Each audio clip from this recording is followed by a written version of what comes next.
Olá, uma boa tarde para você que acompanha a partir de agora mais uma edição do nosso painel regional. Né? Você sabe que nós estamos sempre juntos, de segunda a sexta.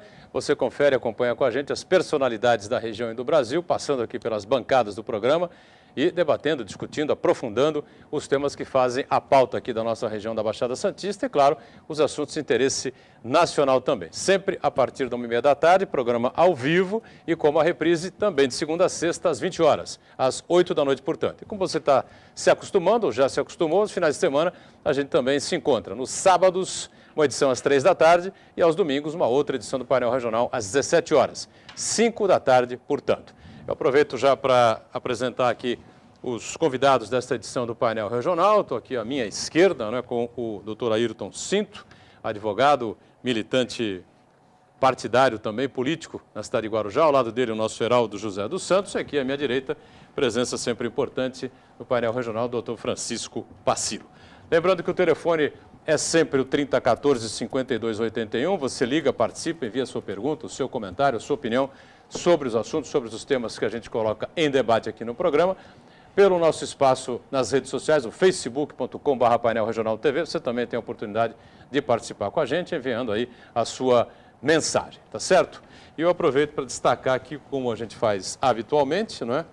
Os parceiros, as manchetes dos parceiros que estão sempre conosco aqui, o parceiro bissemanal, que é o Jornal da Orla, circulou no final de semana, ainda circula nesta segunda-feira aqui pela nossa cidade, pela nossa região. Você perdoaria? É um questionamento da manchete do Jornal da Orla, né? E aqui cada um tem uma opinião quando a infidelidade ocorre na vida alheia, né? Mas como reagir quando a traição envolve a você mesmo, né? Fiquem tranquilos aqui que eu não vou colocar isso em discussão, tá certo? Fiquem sossegados, podem permanecer com a pressão 12/8. Não vou colocar saia justa em ninguém aqui para saber como é que isso... Qual seria a reação, né? Meus companheiros da bancada dessa edição do painel regional, certo? E em relação a essa questão da infidelidade, né? Manchete na capa do DL, que circula nesta segunda-feira, Diário do Litoral, circulando aqui pela região metropolitana.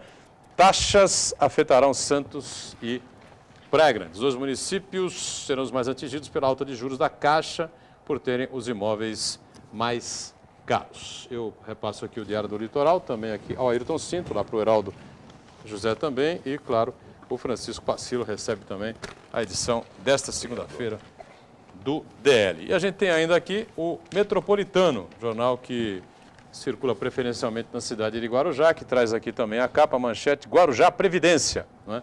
O Ayrton Cinto vai poder explicar com mais detalhes, com mais calma daqui a pouquinho, na sequência do programa, porque que vem esse destaque na capa, na manchete do DL, do Diário do Litoral, na capa do Jornal Metropolitano de Guarujá, né, falando sobre exatamente a questão da Previdência. E na sequência a gente cumprimenta aqui os nossos companheiros de mesa nesta edição do painel regional. Ayrton Cinto, prazer revê-lo, tudo bem, Ayrton? Prazer é nosso, Edgar, mais uma vez. Satisfação estar aqui com vocês, uma honra com o Heraldo, o Pacilo, a Ione, e com todos os telespectadores aí, para a gente poder bater um papo, falar da nossa querida Guarujá, Vicente de Carvalho e de toda a região. Heraldo José dos Santos, mais uma vez com a gente aqui também. Tudo bem, Heraldo? Tudo bom, Moturão? Boa tarde a você, boa tarde aos telespectadores. Quero cumprimentar aqui o Ayrton, o doutor Pacilo e também a Ione nesta segunda-feira. Francisco Pacilo, advogado, comentarista habitual também no painel regional, às segundas-feiras, mais uma vez conosco. Tudo bem, Pacilo? Prazer revê-lo. Moturão, satisfação estar aqui com você, com a Ayrton, com o Heraldo, com a Ione e com você, telespectador. Uma satisfação muito grande poder discutir as questões da região e do estado e do país. E a nossa Ione Furukawa sempre conosco, atenta aí a tudo que você envia, né? Tudo que o telespectador envia através do telefone, críticas, opiniões importantes, não é? Questionamentos aqui aos nossos convidados, não é? Pelo nosso espaço nas redes sociais também, facebook.com/painel regional TV. Olá, tudo bem, Ione? Olá, boa tarde, Boturão, boa tarde, convidados, boa tarde a você que está nos assistindo aí em casa. O Facebook aqui já está aberto, esperando a sua participação com a gente. Críticas, sugestões, perguntas, aqui é a nossa bancada democrática, né? E a produção também te espera através do telefone. Muito bem. Bom, final de semana aconteceu a polêmica execução do Marco Archer, de 53 anos, brasileiro, que estava preso, como todo mundo pôde acompanhar pelos principais telejornais, pelos jornais do Brasil afora, pelos principais sites, aí, pelas redes sociais também, não é? Estava preso na Indonésia há mais de 10 anos, 12 anos aproximadamente, não é? Haviam lá pedidos do ex-presidente Lula para que a execução não acontecesse, o processo acabou sendo prorrogado, enfim, não é? E o Marco Archer também teve um pedido de clemência por parte da presidente Dilma, que manteve um contato direto com o presidente lá da Indonésia e que disseram que não podia fazer nada, porque a lei do país é muito clara, enfim, não é? E todos os aspectos, todos os pontos, todas as possibilidades do processo, não é? Foram superadas e ele foi realmente considerado culpado por traficar drogas naquele país, não é? E ficou aí a polêmica. Afinal de contas, ele devia mesmo ser executado como foi, é válida a pena de morte, um brasileiro sendo executado pelas leis da Indonésia, enfim, vamos aqui, são 3 advogados na mesa, certo? 3 operadores do direito, e eu queria ouvir, vamos começar com o Ayrton aqui, o que você pensa sobre esse tema aí, que acabou bombando aí pelas redes sociais, muita gente opinando, eu ouvi opiniões de todos os lados, né, a respeito dessa execução. A verdade, Edgar, é que o assunto pena de morte é inesgotável. A discussão a respeito da validade, principalmente da eficácia, é eficaz ou não? Resolve matar o agressor, eliminar a vida daquele criminoso? Essa discussão ela começou há muitos mil anos e vai perdurar por mais tantos mil anos e a gente não vai chegar a uma conclusão equânime, nós vamos chegar a uma conclusão aí de maioria, creio eu. Agora, do ponto de vista técnico, do ponto de vista jurídico, ele praticou um delito num país, numa nação, cuja pena para aquele delito que ele escolheu voluntariamente praticar e já vinha praticando há alguns anos, era a pena de morte. Ponto. Uma questão técnica. Segunda questão, o pedido de clemência da nossa presidente da República, no sentido de evitar que ele seja, ou que ele fosse, antes dele ser executado, morto pelo crime que praticou, ele é válido, tem previsão na legislação, na diplomacia, isso existe entre os países, mas efetivamente foi um tiro no pé da presidente, na minha opinião, porque até pouco tempo atrás, a Itália pediu a extradição do Cesare Battisti, que, se ele fez ou não, existem provas num processo penal, criminal lá na Itália, que ele é terrorista e ceifou algumas vidas. E sob o argumento de que foi crime político, obviamente defendendo a tese, a ideologia esposada, defendida tanto pela presidente Dilma, tanto pelo ex-presidente Lula, o Brasil negou, a presidente negou a extradição e ela ficou numa saia justa. Nesse caso, as provas contra o Marco Archer não são mais evidentes, porque ele foi flagrado, né, traficando droga, do que propriamente contra o Cesare Battisti? Foi, você tem razão, Edgar. Lá, primeiro que no começo ele disse que tentaram incriminá-lo indevidamente, né? Depois ele confessou. Depois ele confessou. Então ele admitiu que realmente ele estava traficando e que já vinha traficando há algum tempo. Você tem razão quando diz que há provas mais contundentes. Eu confesso que nesse processo do Cesare Battisti eu não conheço os elementos dos autos. Talvez o Heraldo, o Pacílio, com certeza, com mais conhecimento do que eu, vai poder falar melhor do que eu estou falando agora para vocês. Mas existe uma condenação, ele teve o direito de se defender, não quis se defender e fugiu do país. Ele teve o direito de estar no seu país para se defender das acusações. Então chegou-se a uma sentença final, onde ficou reconhecido que ele praticou delitos de homicídio com base na prática de ideologia política ou crime de terrorismo. Você pode assimilar dessa forma. Battisti. O Battisti. Voltando ao Marco Archer. O Marco Archer, definitivamente provado, né? Até com a confissão dele, o que o Battisti não fez aqui. Salvo engano meu. Agora, fica claro a discussão, e aí criou-se um movimento político-social, um debate importante. Aí sim, o melhor de tudo, com respeito à própria vida dele, que foi executado, e da sua família, que independente de qualquer coisa merece respeito. Ele foi executado e criou um debate, a morte dele, um brasileiro sendo executado pela prática do tráfico de drogas internacional, criou um debate na sociedade. Até onde a gente pode voltar, quando a gente fala a gente, é a sociedade de uma forma geral, a rediscutir a validade ou não da pena de morte, a eficácia da pena de morte. Será que as leis em relação ao tráfico não deveriam ser mais gravosas aqui no país? Evitar, por exemplo, algum tipo de progressão? Porque assim, o advogado é uma área que eu milito. E a lei está à disposição para que o bom advogado, o advogado responsável, aplique a lei ao caso concreto. Se a lei vai endurecer, a gente precisa entender se isso vai fazer diferença ou não em relação à diminuição desse delito. Agora, fica também aí um outro questionamento que eu lanço um questionamento. O ano passado foram gastos 3 bilhões de reais na tentativa daquele projeto de diminuir o consumo e conscientizar a juventude a não usar crack. 3 bilhões de reais do orçamento da União foram gastos nesse sentido.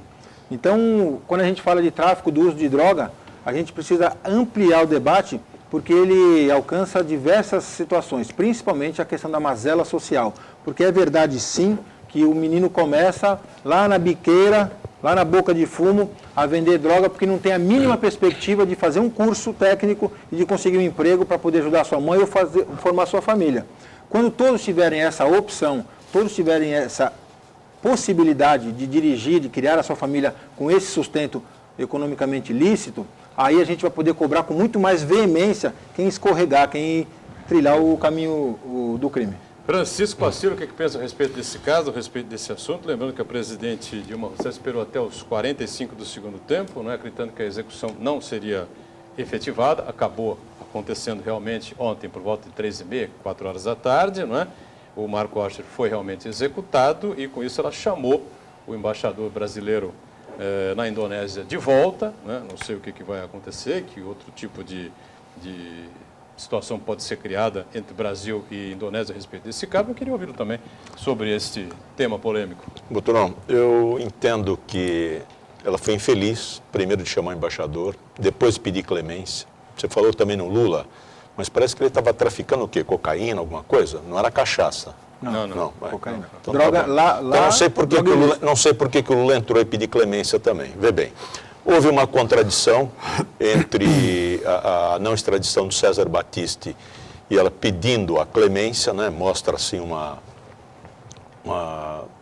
descontrole da situação, orientada provavelmente pelo Marco Aurélio. Eu entendo que se foi dado o direito de defesa, o amplo direito de defesa para o executado e ele foi condenado, nós temos um país que tem uma soberania, que tem uma cultura e que tem a sua independência e nela estabelece as formas que vai conviver. Olha, na nossa sociedade, os traficantes nós matamos. Então isso é bem claro, né? Tá exposto. Quem ousar cruzar a fronteira levando drogas para o nosso país, nós vamos matar. Então nós não temos que questionar muito de que forma é ou não. Eu entendo que isto deveria servir de exemplo, inclusive, para o país. Nós temos uma dificuldade muito grande aqui de tratar as drogas. E as drogas são uma das formas de enfraquecer uma geração, de enfraquecer um país, de enfraquecer os jovens. Então, independentemente, viu, Ayrton, concordando com você, mas ampliando um pouco a questão, de existirem as condições ou não, as pessoas têm que saber de que o tráfico tem uma pena severa. Eu acho que deveria ter pena de prisão perpétua, deveria ter pena de morte também. Eu também tenho uma discussão muito grande aí. Muita gente fala, olha, a pena de morte não resolve. Resolve sim, porque alguém que vai praticar algum crime vai pensar duas vezes, vai ver a relação custo-benefício disto. E sabendo que ela existe, existe o risco. Então, eu vejo assim, é todo um processo, claro, de educação, né, de distribuição de renda, mas nada justifica que você tenha criminosos aqui. Recentemente nós tivemos exemplo no país, onde foram leiloados os bens, até a cueca do traficante teve um valor assim excepcional. Fica até meio, né, um show. E eu acho que a gente deve divulgar o menos possível e ser o mais severo possível. E claro, como você colocou bem, Ayrton, 3 bilhões. Nós temos que tratar e muita educação. Esta, em que pese ser uma forma dolorosa, penosa, inclusive para uma família brasileira, mas infelizmente acontece, é uma forma de educar. Educar com severidade e deixar claro quais são as regras do jogo, né? Dessa maneira, eu acho que o governo que fez a execução, ele não cedeu, o indonésio não se excedeu, ele colocou as regras, inclusive nas fotos que eu vi pelo jornal, havia assistência, inclusive, de um advogado. Então, quer dizer, se teve todo o processo com as regras de defesa, etc., e foi condenado, se chegou a essa conclusão, paciência, a lei que os países asiáticos estão adotando. Agora, se há uma relação amistosa entre os dois países, se há um tratado de troca, como é que chama? O tratado Bilateral. bilateral entre as duas nações, me parece que há, né? Reciprocidade. Reciprocidade entre Brasil e Indonésia, ele não deveria ter pago a pena dele aqui, Heraldo? Não, porque nesse caso o que vale é a soberania do governo da Indonésia. Da Indonésia. É. Eu fico até à vontade porque eu pensei que você, quando você apresentou aqui a manchete Jornal da Hora, você perdoaria, era exatamente sobre esse caso, né? Esse caso Não, o aqui. assunto é outro. Agora, a gente tem que ter em mente o seguinte, a Indonésia é um paraíso turístico que também, exatamente por isso, a droga, a oferta da droga, a traficância da droga lá é muito rigorosa e tem um valor excepcional, um valor altíssimo. E esse cidadão, o Marcos Arcer, ele já vivia nesses paraísos. Ele viveu na Indonésia, ele viveu no Havaí, ele viveu na Holanda. Então, ele já se dedicava ao tráfico de drogas. Pode parecer que é assim um jovem que iria fazer voos de asa delta e que teria levado uma certa quantidade de drogas para o seu uso próprio. Não é exatamente isso. Não foi isso que se apurou nessa investigação levada lá pelo governo da Indonésia. Outra coisa, a questão do pedido de clemência é meramente protocolar. Os governos pedem. Pedem, é uma questão meramente protocolar. O Lula pediu, o primeiro governante a pedir foi o Lula, depois a presidente Dilma, e ele, nas entrevistas que deu, também disse que estava inteiramente à vontade porque acreditaria que sairia dessa como saiu de outras situações. Agora, o que causa estranheza, na verdade, os colegas aqui comentaram o processo lá do cidadão italiano, mas há alguns anos atrás também o governo cubano fuzilou cidadãos de Cuba e o governo brasileiro aqueceu com a medida drástica, extrema, tomada pelo governo cubano. Então, eu acho que... Mas, no caso, o governo cubano fuzilou cidadãos cubanos. Cubanos. Não brasileiros. Mas pena de morte. Mas aí é que eu contesto um pouco. Bom, mas entendeu? então você pode matar Você os tem um nacionais do brasileiro teu lá. país e não pode matar... Não. Eu estou colocando a questão aqui para a gente discutir. Você tem um brasileiro preso, né, na Indonésia, que tem, como disse bem claro que o Pacilo e o Ayrton, né, tem uma legislação contundente contra traficantes, enfim, tudo bem. Só que ele é um brasileiro, nacionalidade brasileira, o RG dele é brasileiro, ele nasceu aqui, morou aqui, viveu aqui, bom, é um traficante internacional, então, não sei o quê. Se ele foi morto, né, num confronto com a polícia da Indonésia, não falo absolutamente nada. O que eu coloco em discussão é exatamente essa coisa, né? Ele foi levado a julgamento, foi condenado, enfim. Como cidadão brasileiro, por que ele não foi extraditado para pagar a pena dele aqui? Já que se defende a tese de que o Cesare Battisti deveria ser extraditado para pagar a pena na Itália. Então, porque ele matou na Itália e o tráfico, o prejuízo, o dano, o crime foi na Indonésia. O crime foi na Itália, você tem razão. Por exemplo, há uma diferença. Se esse cidadão que foi fuzilado lá na Indonésia tivesse praticado o crime aqui, o governo brasileiro teria por obrigação repatriá-lo para que ele cumprisse a pena aqui. Agora tem uma questão da soberania, Edgar. Você não pode, por exemplo, ir para outro país e desafiar aquela legislação e depois querer responder sobre, por exemplo, uma situação mais benéfica no teu país. Isso realmente é uma ofensa à soberania externa. Não é um salvo-conduto, né? É isso que eu ia falar. Criaria uma situação no futuro de promover aí, olha, sou brasileiro, aqui quanto está para eu carregar 1 quilo de cocaína para a Espanha, quanto é? Para a Argentina, quanto é? Não, eu vou para a Indonésia, porque o quilo da cocaína lá, o valor é 100 vezes maior do que você ficar aqui nas vizinhanças. Exatamente. E já tem um pedido de clemência, cria-se uma jurisprudência internacional, no direito da relação binacional, então eu vou traficar, né? Com respeito à família, mas a verdade é a seguinte, tem legislação lá, a soberania tem que ser preservada. A soberania lá foi preservada pelo governo da Indonésia, assim como a soberania daqui foi preservada pela senhora Dilma quando ela decidiu não extraditar Cesare Battisti. Rodrigo Goulart, 42 anos, está na fila da morte e também deve passar por essa situação, provavelmente seja executado em fevereiro, né? A família tenta interná-lo num hospital psiquiátrico, provavelmente em Jacarta, né, ou em algum outro município lá da Indonésia, uma outra cidade da Indonésia, ou até trazê-lo para o Brasil, não sei bem, não é que estão pretendendo trazer para o Brasil, seria Muito difícil. algo maravilhoso, né? Eles não vão fazer. Mas ele tem um diagnóstico, né, de esquizofrenia. E aí? Vai fuzilar um esquizofrênico? Como é que é isso? Não sei a Não, legislação olha, lá. Aqui não fuzilaria. Seria aqui- uma Aqui aplicação não tem de pena de morte? não, mas em qualquer pena, se identificado que aquele que praticou o delito não tinha capacidade de discernir que ele estava atentando contra a legislação, nós sabemos que ele não sofre uma pena, uma sentença, ele sofre uma medida de segurança e pode ficar preso para o resto da vida. É, entre aspas, uma sentença perpétua, né, de prisão perpétua, que ficaria até ele sarar. Às vezes não sara, fica preso no hospital penitenciário. Você trata, né? Então, é complicada Não sei essa se tem situação, cura. mas eu sei que assim funciona, nós sabemos que funciona aqui assim. Agora lá eu não sei também se existe para esse tipo de delito esse atenuante de você ter praticado isso. E se outra, aqui você tem que provar que no momento do delito ele era inimputável, ele não tinha consciência. Ele adquiriu essa esquizofrenia, se adquiriu de verdade, depois ou antes da prática do tráfico? Essa questão é interessante, porque é muito fácil eu estou traficando, tendo lucro, dando prejuízo para uma Exatamente. geração e depois, eu não sou esquizofrênico.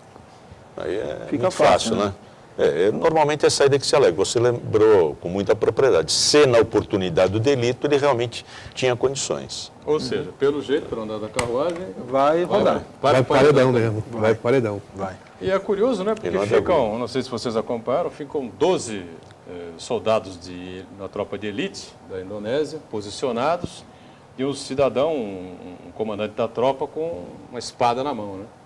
Ele baixa a espada, todo mundo atira, todas as armas carregadas com uma única bala, não é? E só 3 desses 12 têm balas de verdade. E nenhum deles sabe Quem é? exatamente quem é. Então ninguém sabe Quem matou. quem Quem deu matou. o tiro fatal lá no brasileiro, o executado ontem, né, o Marco Asher. Assunto polêmico, né?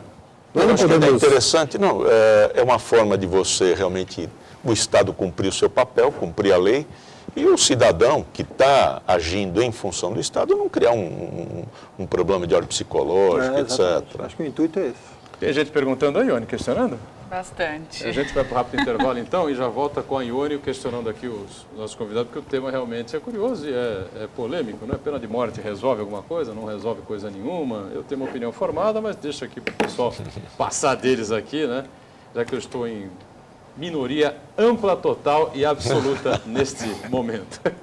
Lembrando a informação importante da Prefeitura, estabelecimentos de Santos que comercializam alimentos, como restaurantes, bares e lanchonetes, devem disponibilizar sachês de álcool gel para os clientes. Esse projeto, que altera a redação do artigo 81 do Código de Posturas de Santos, foi aprovado pelo Legislativo e sancionado pelo prefeito Paulo Alexandre Barbosa no ano passado. A medida está em vigor e a fiscalização a cargo da Seção da Vigilância Sanitária da Secretaria de Saúde de Santos. Intervalo, voltamos já já.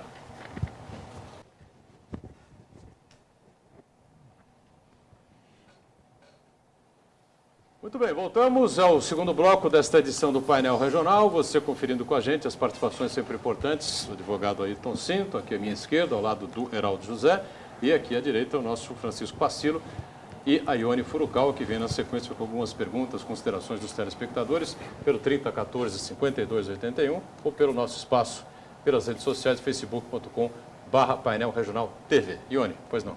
São 2 comentários. Manelando Bitaru, ele diz: essa pena deveria ser aplicada no Brasil. Assim, no Congresso e na Câmara iriam morrer muitos traficantes e criminosos. O Custódio Fernandes diz: essa lei tinha que ser implantada no mundo. Pena de morte para traficantes e crime organizado para acabar com essa bandalheira. E Uriel Vilas Boas pergunta: como vocês veem a incoerência do sistema político da Indonésia, que condena o terrorista que participou de um atentado e matou 102 pessoas e foi condenado a 20 anos, e o traficante condenado à morte agora? Cadê a lógica? Na minha opinião, não tem lógica nenhuma, é completamente absurdo. Né? Olha- Quem atentou contra a vida e tirou a vida, né, tem uma pena mais leve daquele que trafica. Tudo bem que o tráfico, na minha opinião, também é algo que inafiançável. Podia, de repente, até entrar na listinha aí da pena de morte, enfim, mas, pô, parceiro, entre um crime e outro, o cara atentou contra a vida do ser humano. Ainda bem que esta bancada é democrática. Claro. Eu quando vejo assim esses zumbis humanos, com o crack, com tudo, você mata essas pessoas. Elas perdem a relação social, familiar, de vida. elas estão vivas simplesmente pelo vício. Então, é difícil. Eu acho que o tráfico mata muito mais gente. Claro, não é que eu esteja defendendo aí este maluco aí que vem...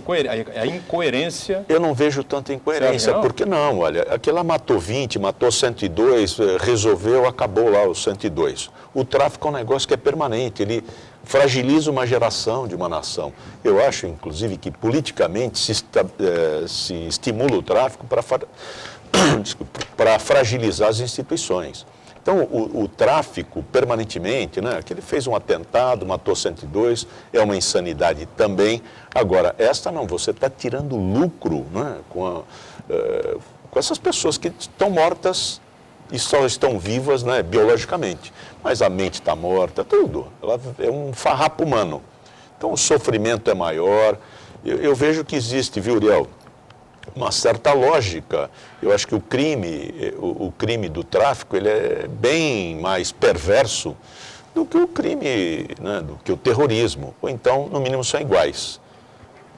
Bom, se no mínimo são iguais, Aí, então não, deveria haver pena de morte para o ataque terrorista lá. Eu não sei o que pensam aí o Ayrton e o Heraldo. Olha, em homenagem à democracia que reina nesta bancada, Claro. eu ouso discordar do Edgar e ouso discordar de você também, Uriel. E eu creio que a lógica, sim.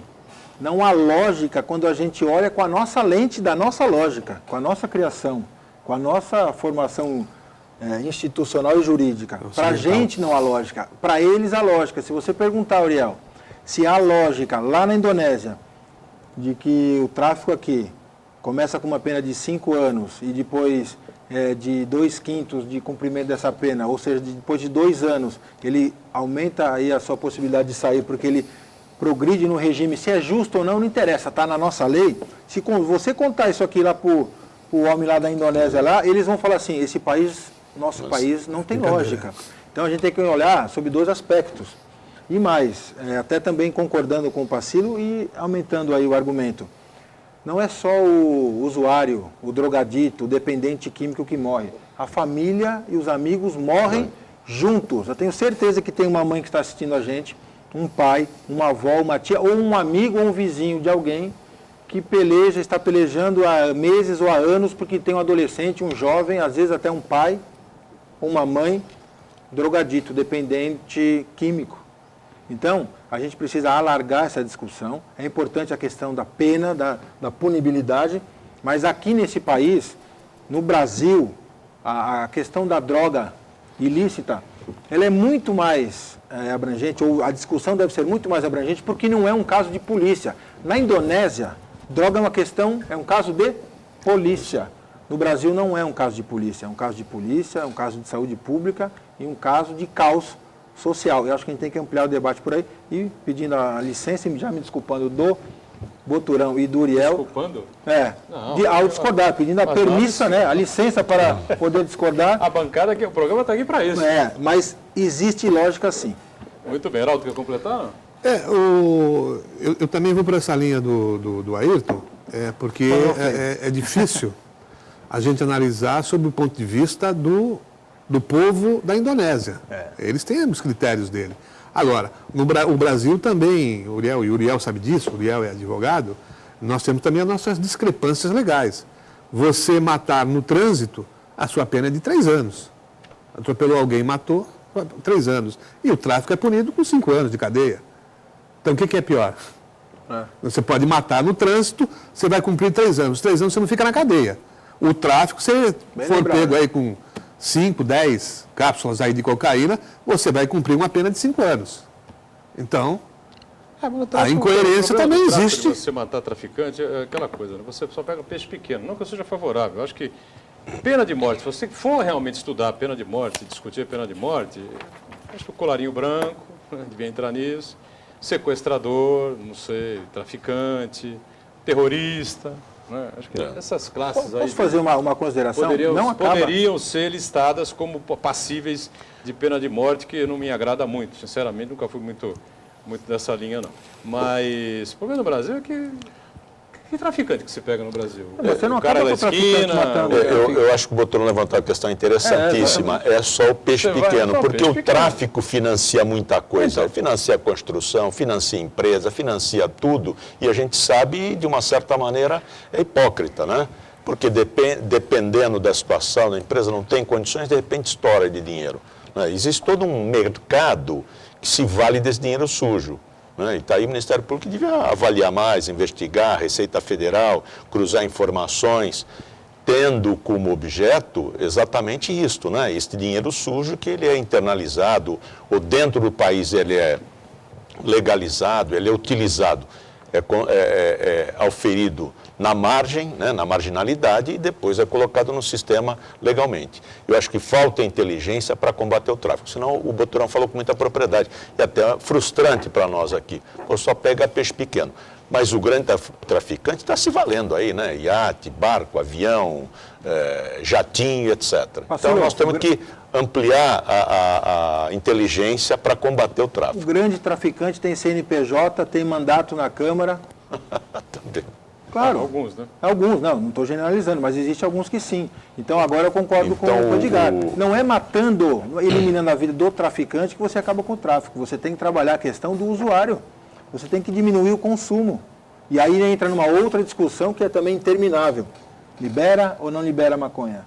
Isso é uma discussão interminável, tem seus prós e seus contras. A gente precisa entender que, as autoridades precisam entender que a questão do uso da droga, o tráfico passa pela abordagem social e educacional, não é só da polícia. Um ex-presidente da República que gostem dele ou não gostem dele, a gente tem obrigação em reconhecer que ele tem uma importância internacional, até no campo da sociologia, que é Fernando Henrique Cardoso, indiscutivelmente, um dos homens mais inteligentes que esse país já produziu. Né? Pô, goste dele ou não goste dele, eu tenho lá minhas restrições contra o governo do Fernando Henrique Cardoso.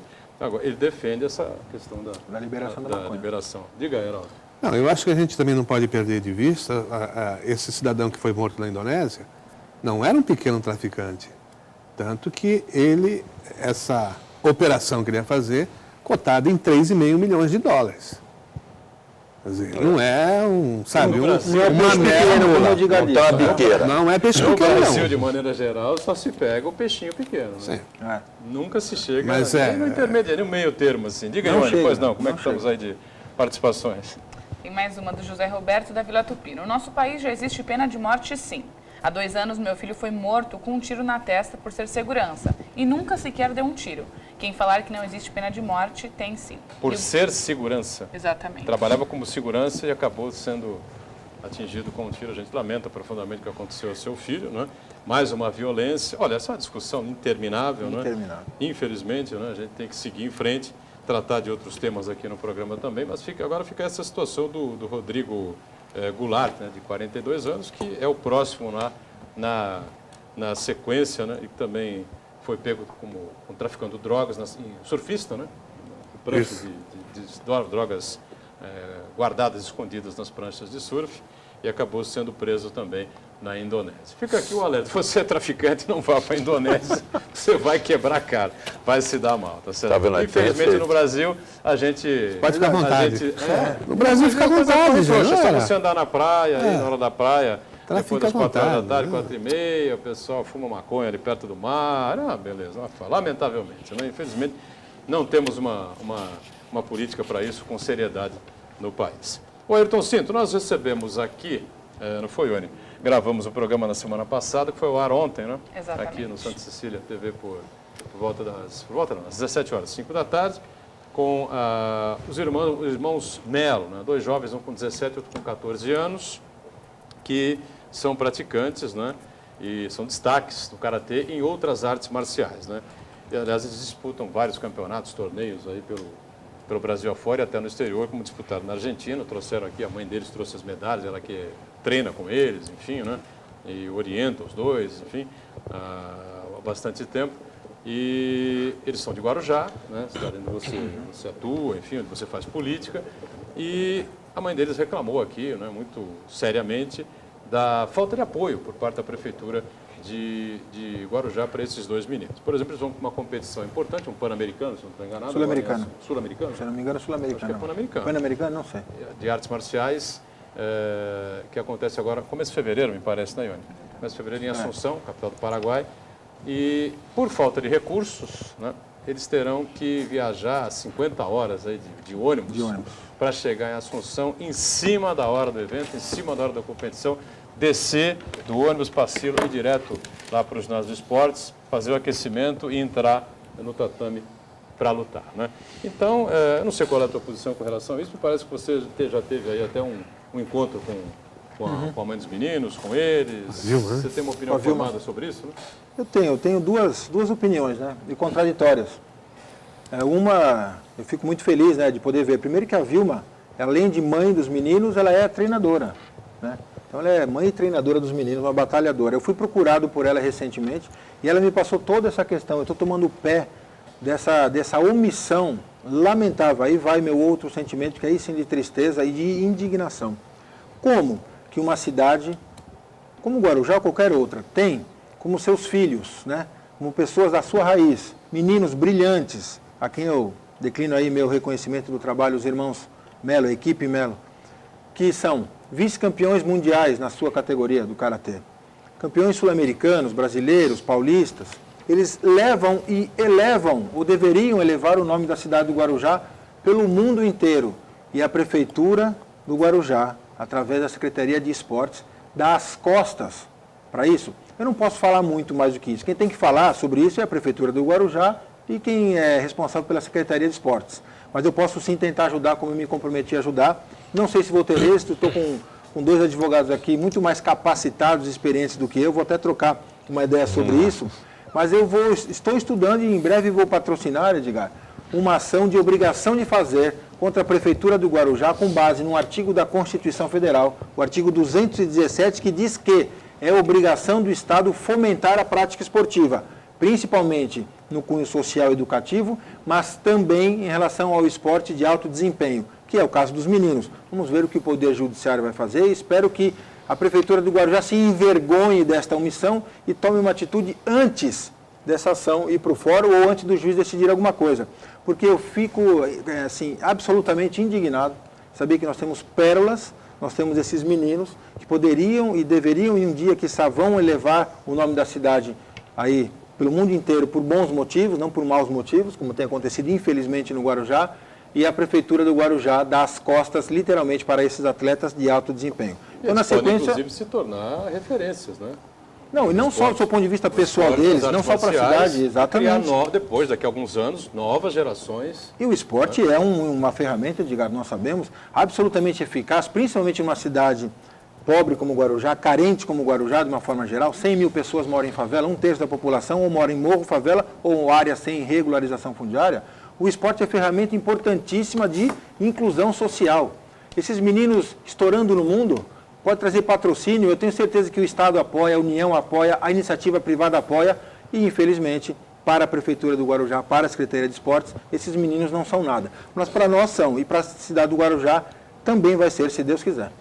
São exemplos, né? Porque nós passamos o outro bloco inteiro falando de tráfico. Você veja, quando se tem exemplos positivos, o Estado vira as costas, no caso aí a Prefeitura, não dá o menor apoio para quem está se dedicando no esporte e pode, né, aglutinar outros jovens para essa mesma prática. Infelizmente, essa é a política que nós temos. Antes do vacilo, eu só queria deixar bem claro o seguinte, o programa Como a gente bate é absolutamente democrático, né? Caso a Secretaria de Turismo de Guarujá, o gabinete da prefeita, a Secretaria de Esportes de Guarujá, ou o gabinete da prefeita queira se manifestar, enviar uma nota, um e-mail, ou a participação da própria prefeita aqui, a gente liga constantemente, mantém contato constante com a assessoria para que a Maria Antonieta venha ao programa, para que os secretários participem com a gente aqui, absolutamente à vontade, a gente divulga aqui a explicação pelo não investimento aí, ou pela uma não colaboração da Prefeitura com os irmãos Melo. Parceiro. Olha, o Ayrton, você que é do Guarujá, nós temos um ministro de esportes que é pastor, lá também não é pastor? Jorge Hilton. É pastor, não? Não, pastor não. Não, mas ele é vocacionado ao esporte, ele tem vinculação? Não, o secretário de esportes do Guarujá não é vocacionado no esporte, pelo menos que eu saiba, tinha uma formação acadêmica, não sei nem se é acadêmica ou técnica, na área do meio ambiente. Quer dizer, Eu acho que é um despreparado para não enxergar, né, a possibilidade de retorno desse trabalho, como educação, como elevar o nome do município, do estado, do próprio país. Sem dúvida. Quer dizer, é um despreparado. É isso que dá esse tipo de nomeação vinculada a interesse estritamente político, partidário, né, ou ideológico, em vez de uma indicação pode até ser política, mas reconhecendo com gabarito técnico, com titulação, com experiência. É lamentável do secretário de Esporte de Guarujá não ter essa visão de mosquito limitada, que não perceba o voo que esses jovens podem dar e trazer um retorno para o país. Vamos para o nosso segundo intervalo. Já já retomamos aqui o painel regional, em instantes. Bom, eu gosto. O problema é a biqueira. Muito bem, a gente volta, né? Este é o terceiro e último bloco desta edição do painel regional, né? Com temas, com assuntos polêmicos, né? Desde o começo até este bloco de encerramento.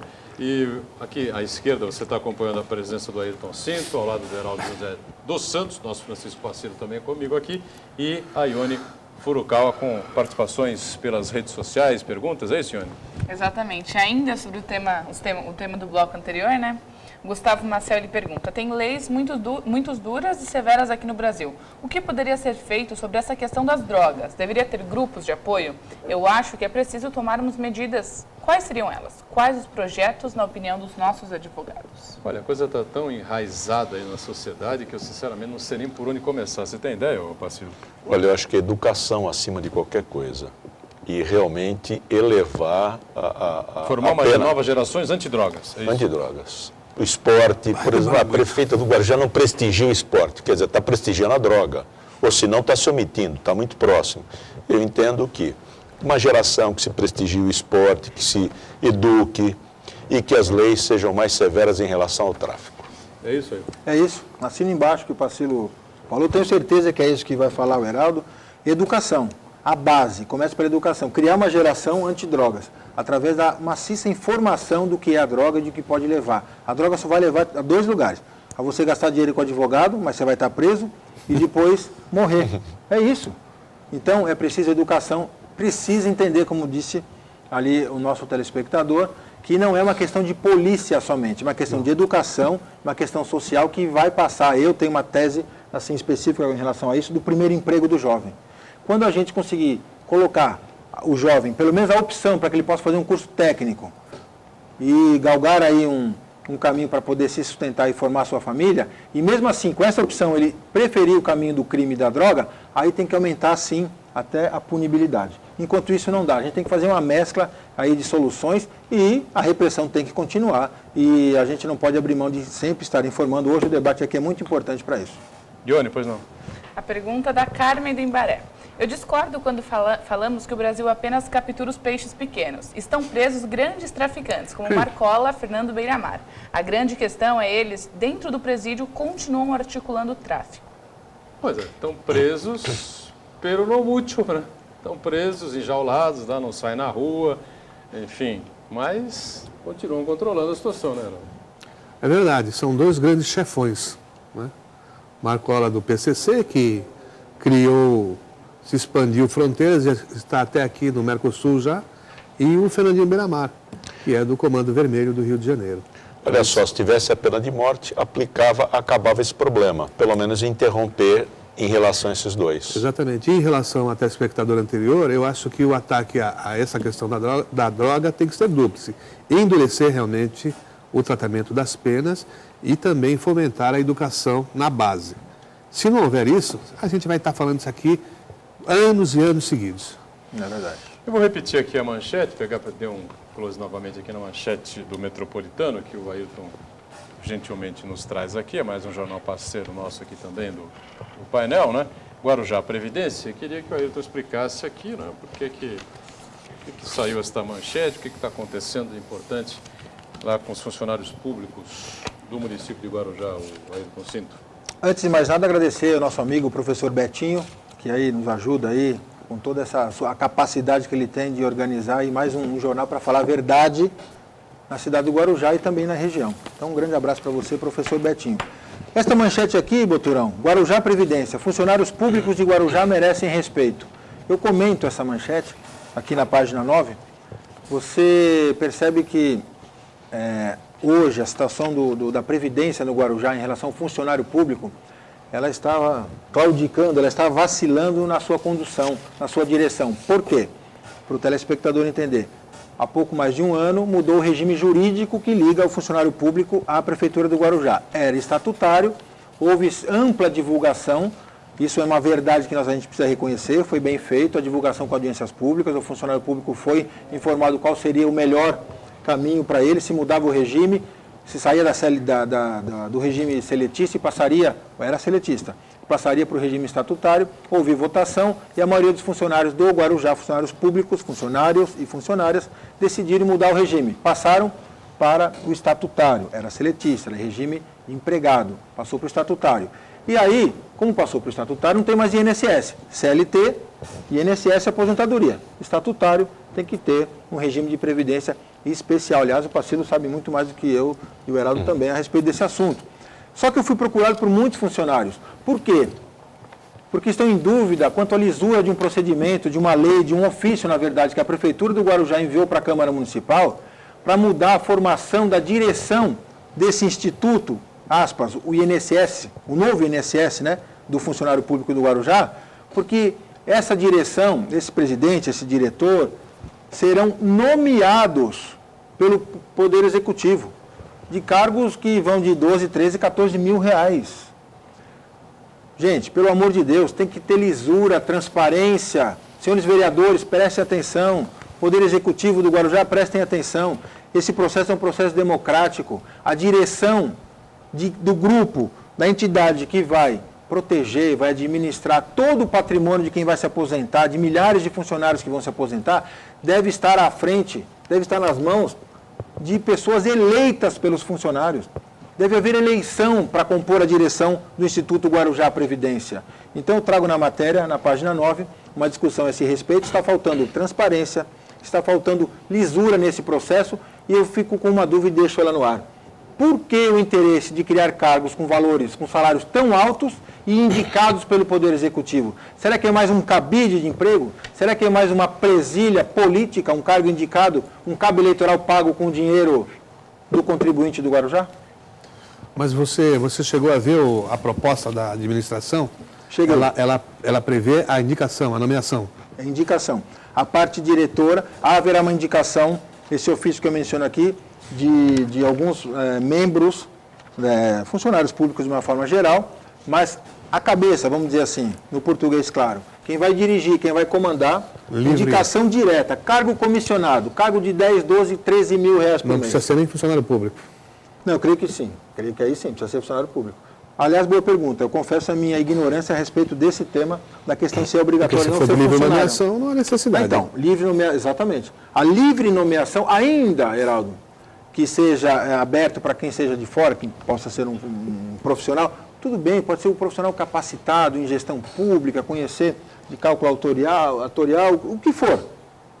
Mas tem que ter a participação direta, democraticamente, do maior interessado, que é aquele que vai depositar, que tem seu dinheiro retirado do seu salário todo mês para compor o seu fundo, para poder se aposentar com dignidade. Eu acho que foi um tiro no pé. Eu gostaria que os vereadores repensassem, principalmente o Poder Executivo do Guarujá, repensasse essa questão, porque está faltando transparência, está faltando democracia nesse ato, e eu quero declarar aqui todo o meu apoio, toda a minha solidariedade aos funcionários públicos do Guarujá nessa questão da Previdência. A impressão que fica é que a questão da previdenciária se torna cada vez mais um problema para municípios, estados, União, e não é a nível nacional, não, né? É uma coisa que se propaga mundo afora, né, Pacílio? Olha, muita gente no mundo, será isso? Né? Não. O que nós vemos é que, por exemplo, recentemente, fundo de professores, se eu não me engano, do Canadá, fizeram grandes investimentos no país. O que nós temos aqui é uma má administração. E o Ayrton coloca com muita propriedade, com inteligência, como lhe é peculiar. É um batalhador lá no Guarujá. Nós temos exemplos aí, fundo da Petrobras, fundo do Banco do Brasil, tudo mal administrado. Eu acho que tem que ter mandato, né? E tem que ser eleito.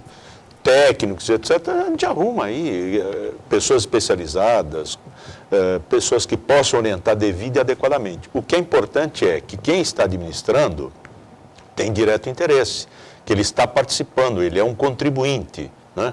Ele tem que ter aquele compromisso, e a eleição forma um compromisso com os demais servidores. Não pode ser da vontade da prefeita, do prefeito, seja lá quem for. Vê só o secretário de esportes aí, indicado e não prestigia o esportista do Guarujá. Então, isto nós estamos fadados e cansados de falar, né?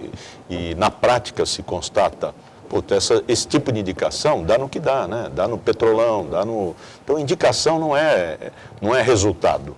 Indicação não quer dizer nada. Indicação é o compromisso com quem indicou, só isso. E como você falou, com um salário de 12, 13, 14 mil reais, aí a subserviência total. Só falta lamber o pé de quem indicou.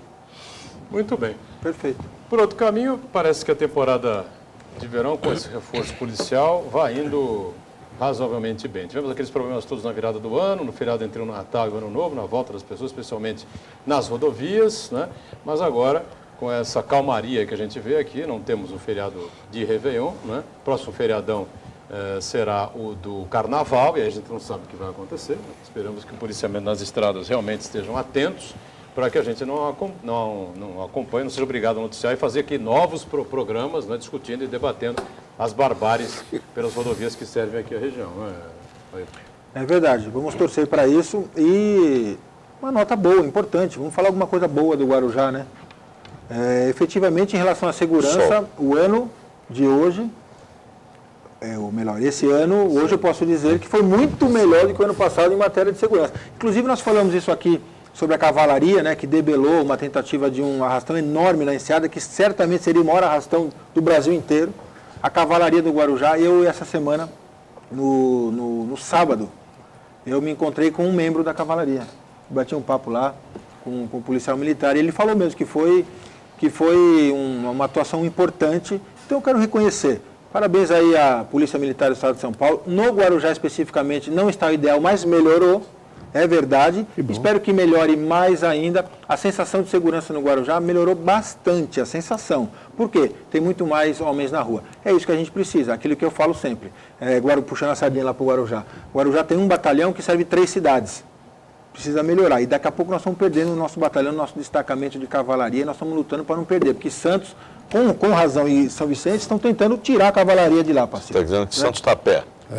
Então a gente não vai deixar. Se depender da gente, agora, mais uma vez, Prefeitura do Guarujá, por favor, quer mais segurança? Segure. Ajude a Polícia Militar a manter a cavalaria lá no Guarujá. Só para encerrar, os parabéns aqui de toda a equipe do painel regional, a Praia Grande, né, complementando hoje 48 anos de emancipação político-administrativa. Recebemos na última semana aqui, né, o prefeito Alberto Mourão, seu 4º mandato, principal liderança política da cidade, indiscutivelmente, né?